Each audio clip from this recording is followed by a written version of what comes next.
All right, here we go. So,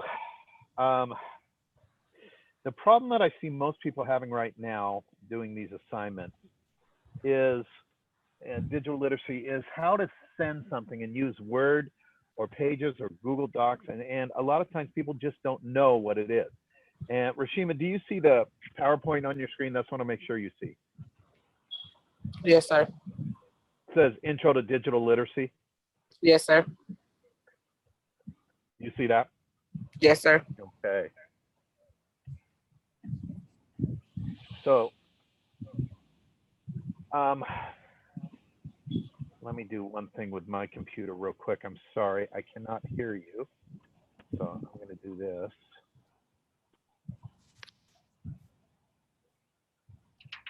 I'm going to see if this now works better. Can you say something, Rashima? Yes, sir. Oh, much better. Now I can actually hear you. That's awesome. All right. So I had to make a small change there. Okay, so what a word processor is, it's just an app or a program that allows you to like type things, to just make it so that it is text or symbols or pictures, and it can be shared with other people or printed out. And that's kind of what this class is about, how to use word processing, how to use spreadsheets, or how to make a PowerPoint or a presentation. So the question is, what should you use? And so my goal today is for you to come up with what I would like you to use on yours. I don't care what you use, but I want you to pick something that you're happy with. So if you look on your computer, you will see, or if you're on an iPad, what you can use. So here are some things that I want you to think about. You must know what type of computer operating system you're using. If it's an older system, Libre will not work on it. If you have a PC computer, you can use Word, Libre, Google Docs, and maybe there's a couple others that are free. But the big thing is you have to make sure, and I'm going to teach you how to do this, to save it as a .doc or a .odt that you can send to me. If you have Macintosh, you can use Word, and then there's the program called Pages, and again, Google Docs or Libre. If you're using a Chromebook, it's going to be Word or Google Docs or Libre. If you're using a tablet, you can use an app or Google Docs. Am I going too fast? No, sir. Okay. Now, a lot of people are turning things into me that have the wrong way to save it on it. So Word document is equal to, like when you type it out, I have example.doc. That will be at the end if I know it's a good Word document. Or if it's a Libre, it comes out as .odt. Or Pages, it comes out as .pages. And I can read that on my computer, but a lot of teachers don't have Mac and they won't be able to. So you probably need to go back in, and with Pages, you can go and save it as a .doc, and I'll show you how to do that. If you send something to somebody that has a .jpeg or a peg, that's a picture. RTF is just a nice way of saying that it's just a document that is just all words. That can't have pictures. It can't even do most of the fonts or anything like that. So we can't grade that. A PDF, at my school that I work at, we have to turn everything in as a PDF because it makes it easier for them to read, and it can't be changed. So a PDF, unless you buy a special program, it's going to leave it the way it is. And a lot of people, when you turn it in like that, again, I can't grade it. When you're doing it for other classes, when you're using a word processor or something, then that's fine. You can probably do it like that. And the last one is Google Docs. Have you ever used Google Docs? No. I'm going to teach you that. That is so cool. So here we go. My suggestion on what to use. The first choice, but it costs money, is Word. Libre is free. Pages is for the Mac. And I love Google Docs. So I'm going to go over these four with you.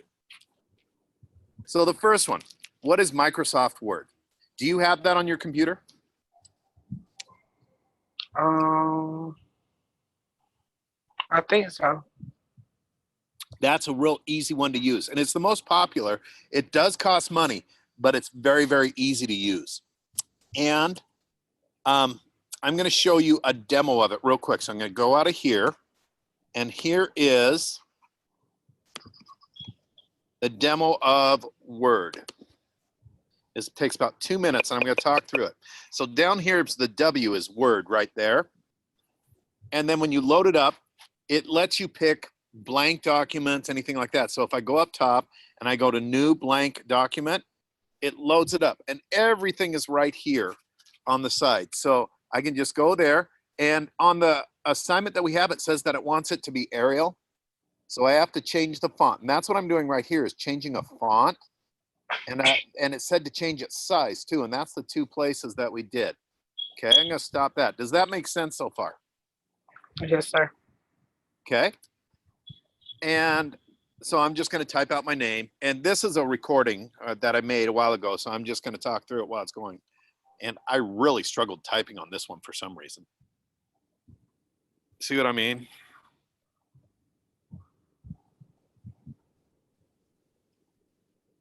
Now, some of the things you can do, and that's, oh, I try to do this. If you're using Word, and you've probably already seen it if you use it, there is at a time that it's going to put, yeah, I did that on purpose. See the red line underneath? Yes, sir. You know what that means? There's something wrong with that word. It's misspelled, yeah. And so you can go back and you can click on it. What type of computer do you have? Well, actually, I go to the library. Oh, you go to the library? Okay, so when you click on it, you can right click on it, which is Shift and the Apple, or the Shift and the, or right click with a mouse. It has probably a PC. And then it will tell you what the word was supposed to be. So when I go over here and click on it, it says these are the different choices I can pick. And now I pick the word and it will change it for me. So that red, and that's almost on all word processing programs. So we'll help you go through and fix that.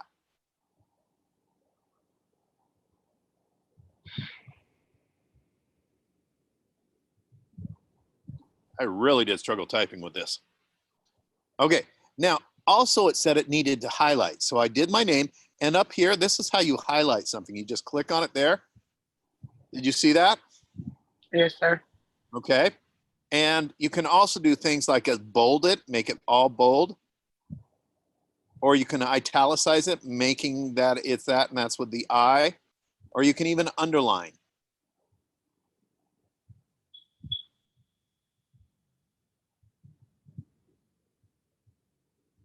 This one, I'm changing the color of the actual letters. So that's not highlighting, it's just changing the font colors. So now that's what that looks like. And you can do all these things on any of the ones that I'm showing you today. Okay, now stop this.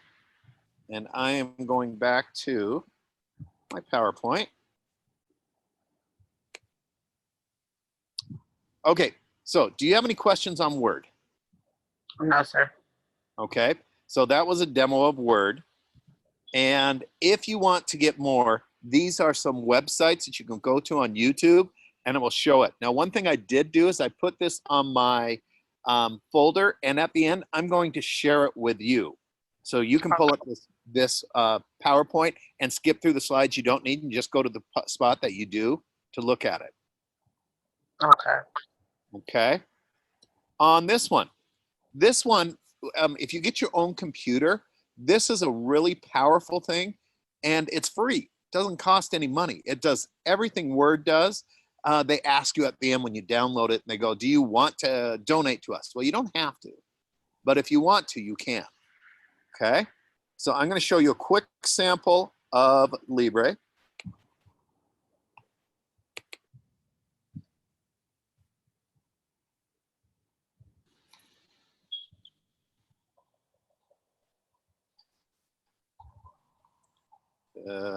Gets a second going. Okay, so did you see what I did there to go open it up? Let me back it up. So there's LibreOffice up top here. And then when it opens up, it just opens up to here. And now you can go up top and there's Word. These are the different things that it has. It has draw, it does math formulas. It's really powerful. So I opened up a new document here, and then I just started to, again, it wants it to be Arial. So I'm going to go here and I'm going to find Arial. And if you type it up there, at least if you type it with the right letters, it'll come up. There we go. Arial. And it's supposed to be 11, not 12. So I changed the font size to 11. And then it's also supposed to have, well, my name's up top is what it says. And then I'm going to go back and I'm going to highlight it. So I click that and then I go up there to the little paint or that paint bucket, and that's now highlighted. Okay. Another way of doing it is highlight it first and then type. So I can do it either way. And once it's highlighted, it will do it. So you can highlight it before you start typing, or you can highlight it after you're done. Either of those work.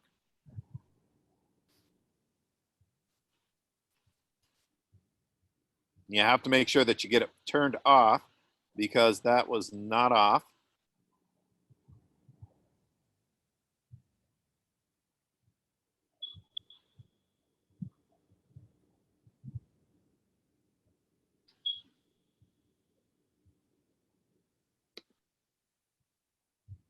There we go.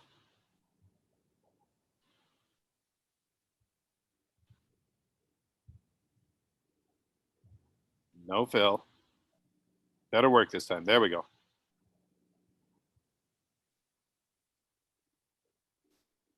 I'm going to skip through it just a little bit.